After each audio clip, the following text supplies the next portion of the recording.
You think you're reacting in real time? Like every feeling, every tone shift, every snap decision is happening right now, in the moment? But what if most of your reactions aren't actually happening now at all?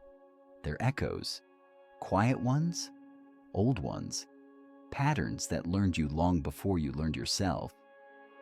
And once you notice them, you can't unsee them. If you're new here, welcome to Dark Mode Psychology. Make sure to subscribe and tap the bell icon so you never miss the deeper truths about human behavior. Here's the uncomfortable truth most people never hear. Your daily reactions aren't random. They're rehearsed. Your mind is running scripts you didn't consciously write, responding to situations that feel familiar even when you swear they're new. And the strangest part is, you usually feel completely justified while they're happening. The first pattern shows up as emotional déjà vu. You meet someone new, but your body reacts like it's met them before. A tone of voice irritates you instantly. A look makes you defensive. You can't explain why, but something feels off. What's really happening is your nervous system recognizing a pattern, not a person.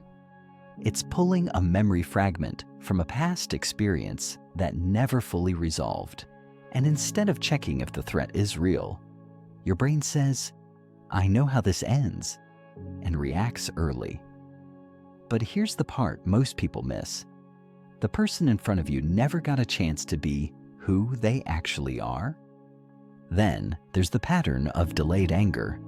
You don't explode in the moment. You stay calm. You smile. You say, "It's fine." But hours later, maybe days, the anger hits you like a wave you didn't see coming. You replay the conversation in your head, thinking of what you should have said. That's not emotional maturity. That's emotional postponement. Somewhere in your past, expressing anger wasn't safe or useful, so your mind learned to store it instead. And when it finally leaks out, it feels confusing, disproportionate, even self-directed. This is where it gets uncomfortable, because you often punish yourself for feelings you were never allowed to express in the first place. Another pattern hides behind over-explaining. Every time you make a decision, you justify it. You add context. You soften your words. You feel the urge to make sure everyone understands your intent. On the surface, it looks like kindness, but underneath, it's fear. Fear that being misunderstood will lead to rejection, conflict, or abandonment. At some point, you learned that clarity wasn't enough. You had to be convincing. And now, even when no one is accusing you, you're already defending yourself.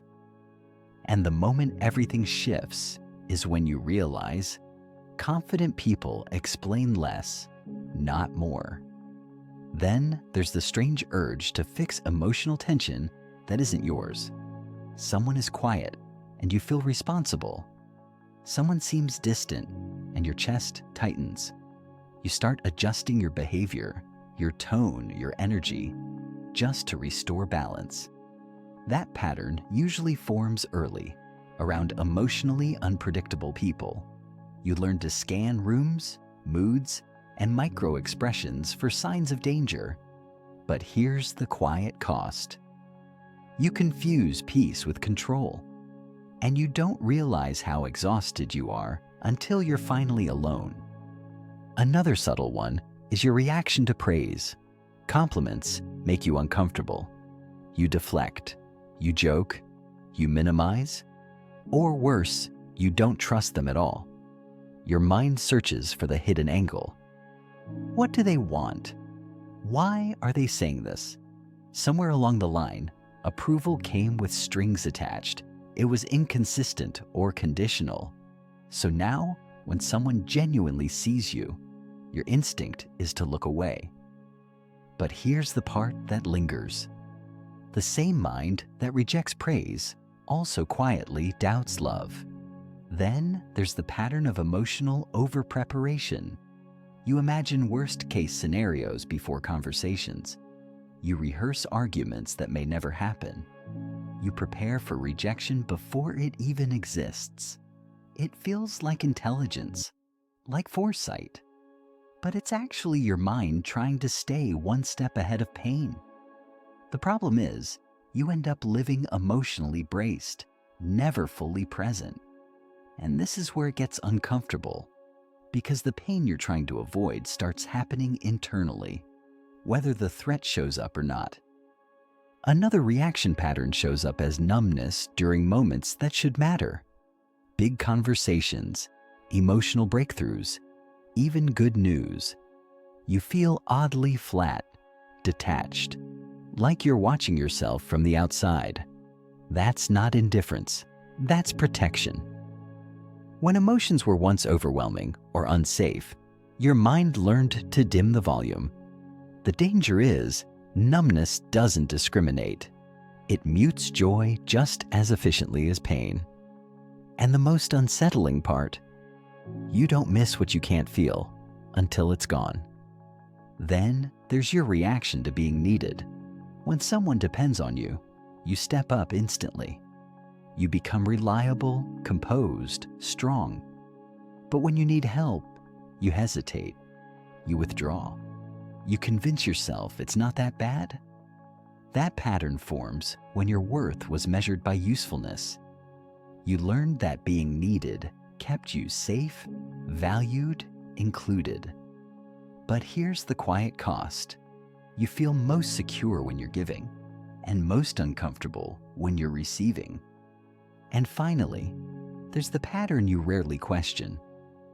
The stories you tell yourself after things go wrong.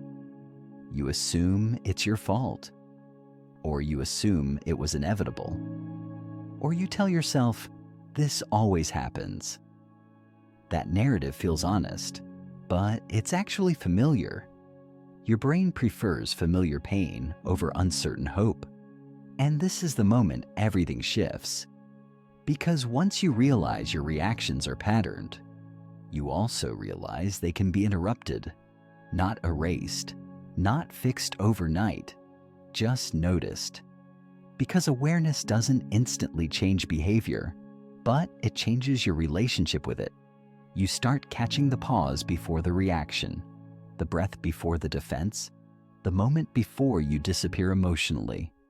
And in that pause, something powerful happens. Choice quietly replaces instinct. If any of this felt uncomfortably accurate, you're not broken. You're patterned.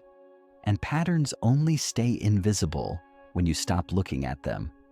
If this pulled a thought loose or made you see yourself in a new light, you already know what to do. Let it out in the comments. Share it with someone who reacts a little too quickly, or not at all.